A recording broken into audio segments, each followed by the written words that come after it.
In this video, I'm going to show you how to draw lines in Davinci Resolve.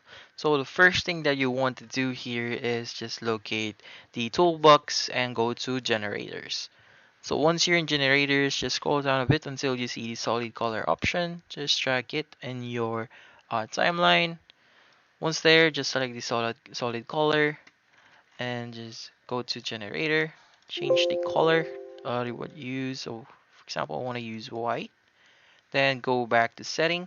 So by the way, this is under inspector. So if you haven't opened it up, just click on inspector and you'll be able to see this. So here, just go back to settings and scroll down a bit until you see the cropping. From here, we could just crop the top and the bottom. So here's the top and here's the bottom. So you can determine how thick the line's gonna be, or if you want it in another way, you can do this.